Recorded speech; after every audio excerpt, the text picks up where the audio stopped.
é a biologia novamente, né? Marcando a presença para vocês, garotada. E hoje nós vamos abordar aí o conteúdo referente a vírus e bactérias, né? Então, falaremos sobre os tipos de vírus, o seu ciclo de reprodução, como se dá a sua organização estrutural, como é que eles vão fazer a sua alimentação, essa nutrição bacteriana, né? Como que se dá a sua reprodução e um pouquinho da filogenia para amarrarmos aí nosso conteúdo, até porque vocês sabem que essa parte de parasitologia, né? Ela é muito cobrada, né? Dentro dos vestibulares, também no Enem. Então, dando continuidade, vamos lá fazer uma abordagem sobre os vírus, né? Bem, os vírus, nós temos aqui um exemplo de vírus que é o mosaico. É o vírus do mosaico do tabaco. Aqui eu tenho um outro vírus que é o adenovírus. Perceba que tanto o vírus do mosaico do tabaco como o adenovírus, eles apresentam um envoltório que é um capsídeo, olha, o capsídeo. Mas esse mosaico do tabaco tem a molécula de RNA como seu material genético, enquanto que o adenovírus, ele tem o DNA. Temos também o vírus da gripe. Ele é um vírus que é, por sua vez, constituído de um envelope membranoso, né? Além desse envelope membranoso, então nós vamos encontrar lá no seu interior as moléculas do seu RNA, como seu material genético, né?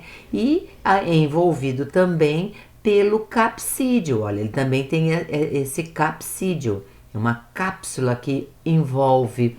Porém, esse vírus aqui, olha, ele tem essa estrutura membranosa envelopada, né? Que por sua vez são moléculas de proteínas, né, que tratam de formar esse envoltório. E aqui nós temos um vírus, um outro vírus que chama muita atenção, que é o bacteriófago. Este vírus também tem o seu capsídeo, olha, um capsídeo envolvendo como material genético dele o DNA. Mas esse vírus, ele está tão bem assim, bonitinho, organizado, que ele tem aqui uma cauda. Então, o DNA está na cabeça do vírus, né? Entre aspas, uma cabeça, onde está localizado o seu material genético, só como um referencial. E na parte basal da cauda, tem as suas fibras para que ele possa se apoiar na outra célula que ele vai parasitar, Então, é interessante que essas fibras de fixação, elas têm aqui uma enzima chamada de lisozima, e onde elas apoiam, começa ali a digerir a membrana para que o vírus possa o que? Injetar o seu material genético na célula que ele vai usar para a sua reprodução.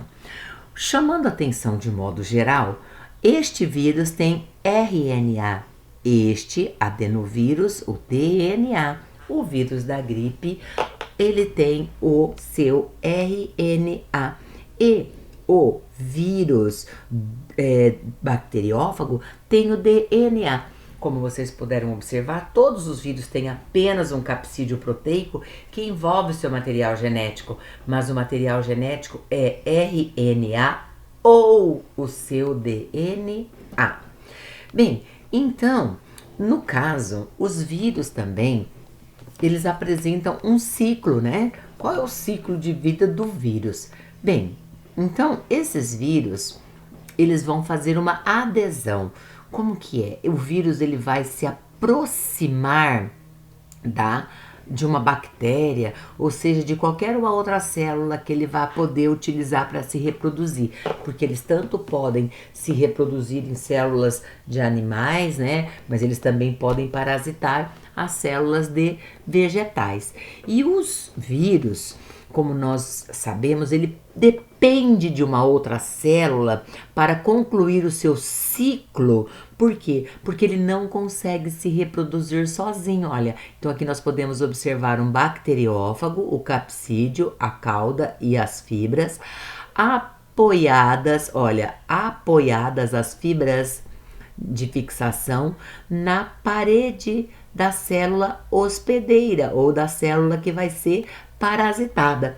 Aí o vírus, primeira coisa, o vírus, eles são acelulares. Por que acelulares? Não são células. Por que não são células? Porque eu acabei de dizer que o vírus, para concluir seu ciclo de vida, ele precisa parasitar a outra célula. Inclusive, para que um vírus possa formar um outro vírus, ele tem que parasitar, ele tem que usar o equipamento enzimático, o equipamento, inclusive organelas da célula que ele está parasitando, senão ele não consegue concluir seu ciclo de vida. Então, quando um vírus vai se reproduzir, ele se aproxima da célula hospedeira e então fala-se que ele fez uma adesão, ou seja, uma adsorção.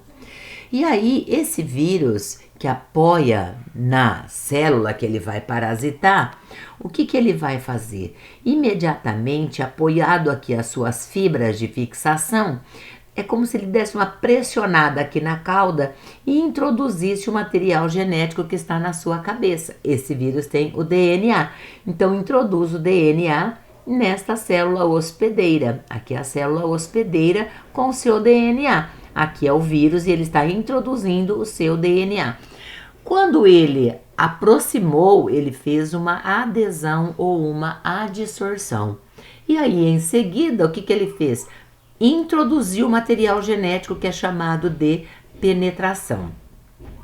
Assim que é introduzido este material genético, olha só, está introduzindo o seu DNA, imediatamente esse DNA viral, ele vai coordenar a síntese de mais DNA virais. Então quer dizer que o DNA começa a se autoduplicar aqui dentro, usando o quê? As enzimas dessa célula hospedeira, as organelas das células hospedeira, todo o equipamento enzimático da célula hospedeira, senão ele não conseguiria fabricar um outro DNA a partir do dele. Então ele está usando o equipamento enzimático da célula hospedeira. Muito bem, então ele fez uma biossíntese, está sintetizando mais material genético viral. Ele introduziu a sua molécula e a partir da molécula dele, utilizando o equipamento enzimático da célula hospedeira, ele vai fabricar mais materiais genéticos. Em seguida, o que acontece com esses materiais genéticos? Veja só. Dentro desta célula hospedeira será fabricado as moléculas de proteínas a partir da coordenação do DNA viral, ou seja, ele dá a ordem para que seja sintetizado as proteínas que pertencem aos vírus. Ele coordena essa síntese de proteínas dentro da célula. Então, como vocês podem observar, eu tenho aqui vários materiais genéticos e em seguida esse material genético vai ter que ser envolvido por um capsídeo. Esse capsídeo é de natureza proteica, por isso que teve que ocorrer o quê? A maturação. O que seria essa maturação? Os vírus são montados, ou seja, eles ficam envolvidos, né, por esse capsídeo. E após ocorrer a montagem dos vírus dentro desta célula hospedeira, ocorre uma lise. O que é uma lise? Uma quebra. A célula se rompe e esses vírus que foram montados dentro desta célula hospedeira são eliminados, liberados, e ele pode o quê? causar, na verdade, a morte desta célula e parasitar outras células. Então, no caso aqui, esse vírus, inicialmente, ele fez uma adesão, depois uma penetração, as duplicações do seu material genético, que nós chamamos de biossíntese. Depois que produziu o material genético, ocorreu a maturação, que foi o quê? A montagem desses vírus, e logo em seguida, o rompimento da célula, né? Ele provoca uma lise, uma ruptura desta célula. Então aqui nós vimos como é que os vírus se reproduzem usando o material genético, o material enzimático, né, da outra célula. Como vocês podem observar, para o vírus se reproduzir, ele dependeu da outra célula, por isso que vírus são classificados como parasitas obrigatórios, tá? E eles são acelulares. Por quê? Porque não conseguem se reproduzir sozinhos. Mas os vírus, eles podem também... Olha, aqui eu tenho um fago, que é o bacteriófago. Ele está introduzindo seu material genético na bactéria. Assim que ele introduz o material genético, né, ele fez a adesão ou a adsorção, aí ele fez a penetração. O que acontece? Esse material genético viral, ele vai se multiplicar, né, dentro desta bactéria, só que são estruturados novos vírus. E aí o que acontece? Estes vírus, depois de estruturados, eles vão romper com essa célula, eles vão arrebentar esta célula. Então este é o ciclo chamado delítico. Bom, quando o vírus então introduz o seu material genético, que ele se reproduz dentro da célula e ele mata a célula, então é um ciclo lítico. Mas pode acontecer o seguinte, ó, ou acontecer o seguinte: o vírus introduz o seu material genético, faz a adsorção, a penetração, e dentro desta bactéria o material genético viral se recombina com o da bactéria, então forma aqui um genoma viral. Esta bactéria agora que tem um material genético recombinado, ela vai se reproduzir por cisciparidade, ou seja, divisão binária. Está vendo que ela está se dividindo em duas?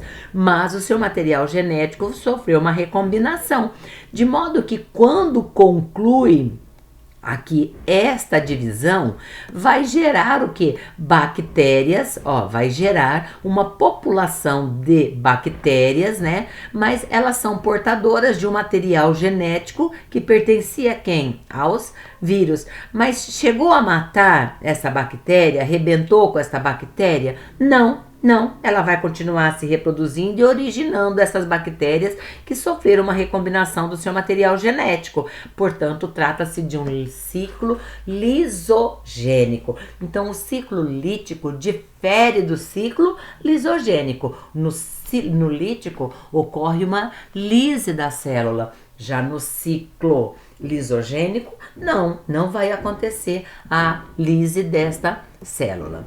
Bem, temos aqui, já que estamos falando dos vírus, que os vírus são acelulares, que são parasitas obrigatórios, que eles têm DNA ou RNA, mas que todos eles têm um capsídeo proteico.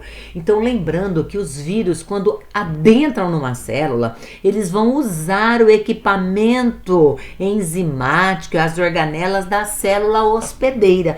Mas todas as vezes que o vírus entra numa célula para se reproduzir, esse vírus ele sofre alteração do seu material genético, ocorre uma mutação, né? Por isso que os vírus são mutantes. Bem, então vamos falar rapidamente aqui do ciclo do vírus da gripe. Bem, eu tenho aqui uma célula, né? E aí a gente pode observar que aqui eu tenho o vírus da gripe. Esse vírus, ele tem na sua membrana aqui, ó, aquela membrana, aquele envelope, né? Ele vai ter uns receptores, ó, tá? Ele tem essa proteína envoltória do vírus, ó, ele tem tipo um receptor. Quando ele se encaixa aqui na membrana plasmática da nossa célula, observe que aqui é o receptor celular e dá a impressão que ele vai encaixar direitinho aqui dentro dessa proteína viral. Então é exatamente isso que acontece. Os vírus, quando eles se aproximam da membrana, tem um encaixe perfeito da proteína do vírus com o receptor da membrana. Caso tenha essa conexão, os vírus serão o quê? Fagocitados pelas células. Muito bem. Os vírus sendo fagocitados, olha, está aqui entrando na célula. O vírus da gripe, ele tem 1, 2, 3, 4, 5, 6, 7, 8 moléculas de RNA. Aí, esse vírus, dentro da célula, olha, dentro da célula, agora, ele vai liberar as moléculas do seu RNA. E lá no núcleo da célula, olha só que interessante, o vírus tem o RNA. Estas moléculas de RNA vão fabricar o quê? Moléculas de DNA, né? E logo esse RNA viral que fabricou ali no caso, né, as moléculas de DNAs, logo ocorre a fabricação de novos RNAs virais.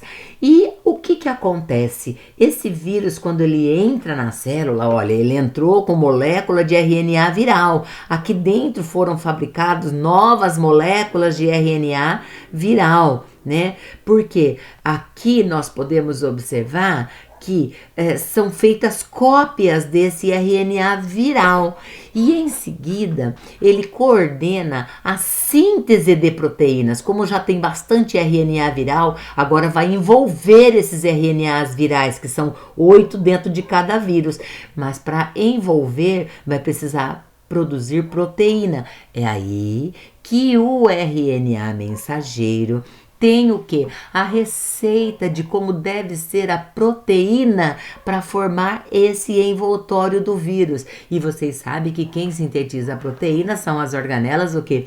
Os ribossomos, né? Então aqui nós temos, ó, polissomos ou polirribossomos. E eles estão o quê? Sintetizando a proteína viral. Por que está produzindo a proteína viral? Porque essas proteínas virais vão envolver essas moléculas de RNA. Quando envolve os RNAs, que são 8 moléculas, ó, dá para observar aqui, ó, 2, 4, 6, 8, a proteína que o ribossomo sintetizou, teve aí então esse período de maturação, estruturação dos vírus, ele vai envolver o material genético.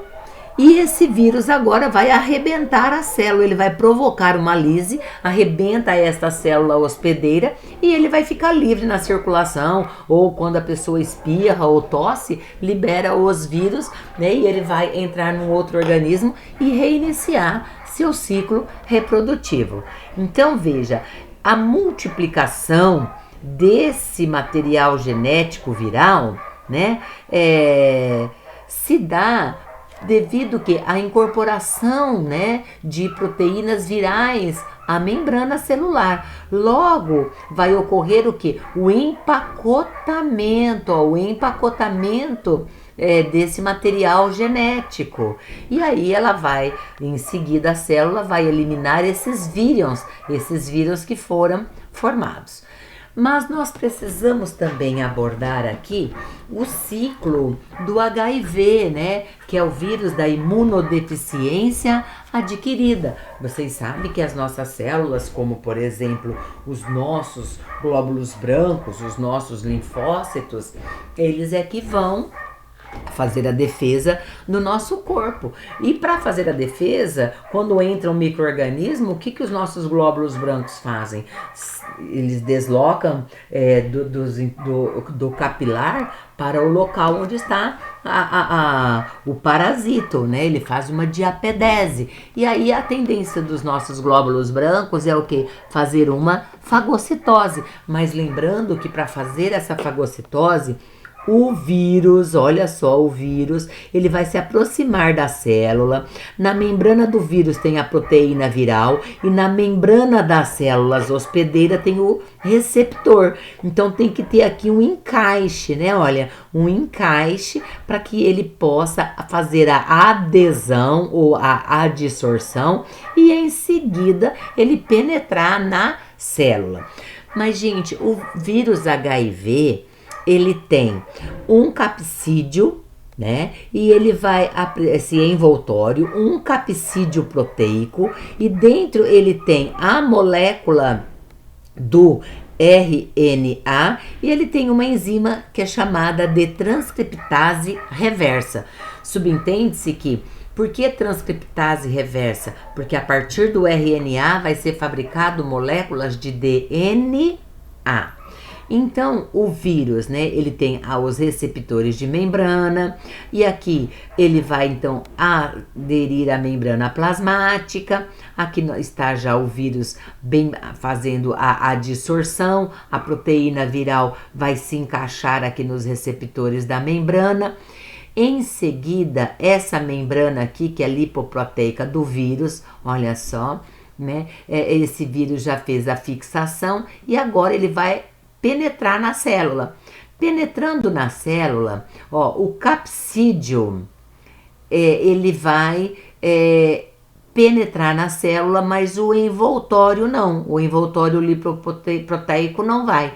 Dentro da célula, ocorre o que? A ação dos lisossomos e rompe-se esse capsídio, liberando o material genético e a enzima que é a transcriptase reversa.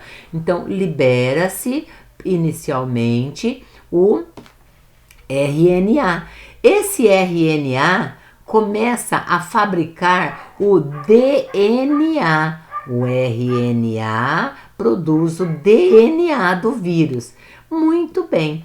E em seguida, esse está produzindo muitos DNAs, ó, o RNA produzindo DNA. Por isso que fala que ele é um retrovírus, porque nós aprendemos que é o DNA que fabrica RNA, mas aqui no ciclo do vírus da imunodeficiência adquirida, que é o HIV, é o RNA que fabrica DNA. Em seguida, esse DNA já produzido, olha, né? Ele vai o que? Penetrar no núcleo dos nossos glóbulos brancos. Penetrando no núcleo dos nossos glóbulos brancos, olha aqui é a membrana nuclear. Aqui dentro, esse material genético dos vírus vão se juntar aos cromossomos da célula hospedeira. Por isso que os vírus saem sempre modificados das células, né? Eles se misturam, o material genético do vírus DNA viral se mistura, ocorre uma integração com o DNA da célula hospedeira.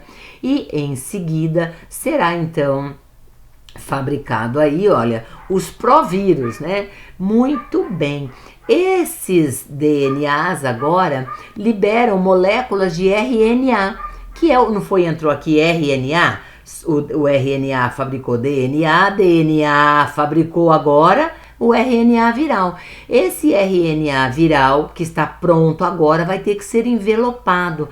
É nesse momento que novamente vai ocorrer o que? A síntese de proteínas lá no citoplasma da célula. Produzindo as proteínas, estas proteínas, olha, vão servir para quê? Para formar o capsídio do vírus, olha. Vai incorporar essas proteínas, são formadas e elas vão, na verdade, o que? Envolver esses vírus aqui e o vírus então sai da célula. É o ciclo lítico, né? Eles vão deixar as células, que seriam os vírions, os novos vírus. Bem, pessoal, sempre o nome da doença causada por vírus leva o nome da doença, por exemplo, ó, o nome do vírus, leva o nome da doença. Vírus da catapora, vírus da cachumba, né? Vírus da AIDS. vírus do herpes, tá certo? E nós vamos tratar demais doenças separadamente. Vamos fazer aqui agora algumas considerações em relação às bactérias, né? As bactérias, elas são já consideradas células. São organismos unicelulares. E nós falamos dos vírus. E os vírus, então, por exemplo, quando eu fiz a abordagem aqui dos vírus, né? Eu disse que os vírus, eles são acelulares. Por que vírus são acelulares? Porque eles não são células, mas eles são chamados de seres vivos, por quê? Porque eles têm DNA ou o RNA. Diferente das bactérias, as bactérias correndo, né, em busca de mais informações, por que as bactérias são diferentes dos vírus? Porque as bactérias são unicelulares. E as bactérias podem se reproduzir sozinhas, elas não dependem de estar dentro de uma outra célula para se reproduzir. Então, de modo geral, as bactérias, elas apresentam, aqui nós podemos observar os suas cerdas ou seus flagelos, mas a bactéria também tem a membrana plasmática. Aqui está a membrana plasmática. Ela apresenta, além da membrana plasmática, uma parede celular, que é formada de peptídeo glicano, e essa membrana plasmática que está aqui em azul, ela é lipoproteica. Esta membrana plasmática, ela envolve o citoplasma. Olha só, envolve o citoplasma. E o que é que eu vou encontrar dentro deste citoplasma? O material genético, o nucleóide dela, né? As bactérias, elas vão apresentar DNA e RNA, mas podemos encontrar pedacinhos livres aqui do material genético. Aqui está todo o material genético, o nucleóide, e aqui os pedacinhos do material genético, que são os plasmídeos ou plasmídeos. E a única organela que as bactérias têm são os ribossomos para sintetizar proteínas. Vejam que interessante, aqui eu tenho os flagelos das bactérias que vão auxiliar na sua locomoção. E olha que super interessante, aqui está a membrana plasmática, aqui está o filamento, que seria esse flagelo. Percebe que esse filamento, ele se encaixa aqui nesse eixo e aqui como se fosse um cotovelo mesmo, né? E aí quando ela movimenta esses flagelos, que eu posso também chamar de fímbrias, ela se movimenta, as bactérias se locomovem. Bem, então as bactérias, elas apresentam parede celular, membrana plasmática, citoplasma, nucleóide, os fragmentos de DNA seu, que são os plasmídeos, e a única organela são os ribossomos. Bem, lembrando que elas vão poder se movimentar, né, através desse filamento, que são as suas cerdas, né? Então, no caso, quando nós falamos em bactérias, nós temos que pensar que as bactérias apresentam formas diferentes. Formas de coco, né? Que é o da clamídia. Aqui são 2 cocos, então eu vou chamar de diplococos, né? Que são já as bactérias com esse formato que causam a pneumonia. Eu tenho aqui as bactérias que parece um colarzinho, estão vendo? Que é o Streptococcus. Temos também bactérias que ficam como um cacho de uva, que são os Staphylococcus Streptococcus, porque formato esférico. Então, quando tem formato que parece um colar, é o Streptococcus. Quando lembra um cacho da fruta uva, são Staphylococcus. Mas podemos encontrar aqui uma bactéria com formato diferente. Olha, não é de coco. Esse formato é de bacilo, que é o da bactéria Rhizobium, né, que fica nas raízes das leguminosas, por isso que é Rhizobium leguminosarum. Temos também a bactéria com formato de bacilo, mas observe que parece um colarzinho formado de bacilo. Então, quando lembra que um colarzinho é aqui a cadeia de cocos era Streptococcus, então aqui vai ser Streptobacilo, ó. O nome depende do formato da bactéria. Temos também bactérias com esse formato de vírgula, né, que é quem o vibrião. Esse é o formato da bactéria que lembra uma vírgula que causa a cólera. Temos também aqui um outro tipo de bactéria que é chamada de espirilo. Olha, o formato dela é de espirilo. Então, o formato, e aqui novamente o espirilo, que é o causador é o espirilo, né, que é a bactéria Treponema pálido, e temos também aqui novas bactérias, que é a sarcina. Como podem observar, os tipos de bactérias variam de coco, diplococo, streptococcus, estafilococo, streptobacilo, bacilo, vibrião, né, espirilo. Então, falamos sobre os tipos de bactéria quanto à sua forma.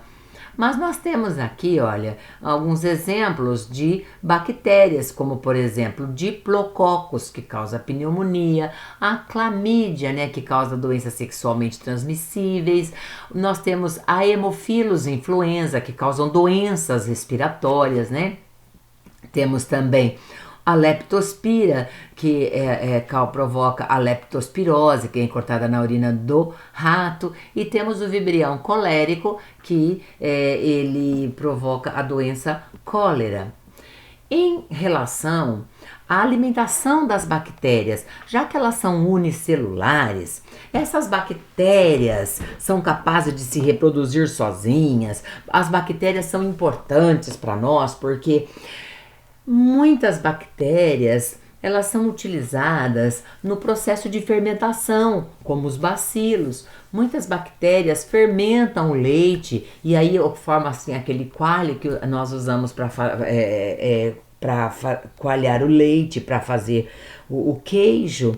Mas muitas bactérias hoje, elas são utilizadas dentro da biotecnologia porque elas fazem o processo de fermentação, né? Então são muito interessantes. E outras bactérias também, elas já hoje elas têm um material genético recombinado e elas podem ajudar a salvar vida, porque as bactérias começam a produzir determinadas substâncias que são comercializadas, que salvam a vida, como no caso a própria insulina. Então, como que as bactérias que vivem em todos os ambientes, como que elas se nutrem? Olha, existem bactérias que elas são fotoautotróficas, elas precisam da energia luminosa e elas precisam do gás carbônico. E estas bactérias, por exemplo, a gente pode dizer que elas são o quê? As fotossintetizantes, que são as sulfobactérias, né? As verdes, as púlperas ou as cianobactérias. Mas existem bactérias que não fazem fotossíntese, são fotoheterotróficas, né? Na verdade, estas bactérias, quando eu digo que ela é fotoheterotrófica, assim como tem bactérias que são autotróficas, que produzem, que fazem fotossíntese, existem bactérias que são heterotróficas, que não fotossintetizam, mas que vão agir sobre um alimento já pronto. Então, muitas bactérias do tipo fotoheterotrófica utilizam a fonte de energia luz e elas agem sobre compostos orgânicos para extrair o que? Nutriente para a sua sobrevivência. São as bactérias consideradas não sulfurosas, as púrpuras, ou até mesmo as bactérias não sulfurosas verdes. Mas existe também as bactérias que são classificadas como quimioautotróficas. Estas bactérias, de modo geral, elas precisam de uma energia, né, gerada compostos inorgânicos. E aí ela vai utilizar o gás carbônico, e estas bactérias, portanto, são as bactérias que vivem no enxofre, do ferro, que são as bactérias nitrificantes, bactérias que estão no meio também do hidrogênio. Para sobreviver, elas utilizam o que? Energia proveniente do que? De compostos inorgânicos.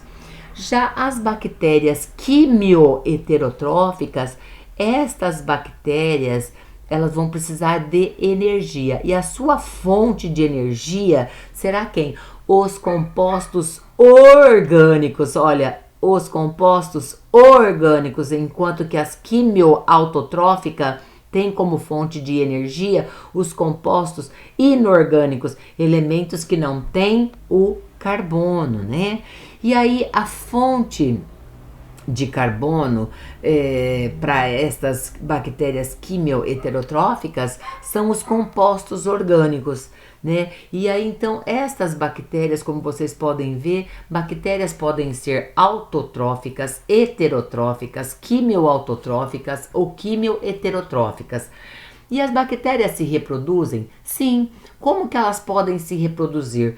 Binariamente, ou seja, por sessiparidade. Aqui está uma bactéria, que está o seu nucleóide, seu material genético, vai duplicar esse material genético, vai acontecer um estrangulamento do seu citoplasma e ela vai formar 2 clones, ou seja, ela vai originar bactérias filhas, mantendo assim a sua carga genética, é a divisão binária.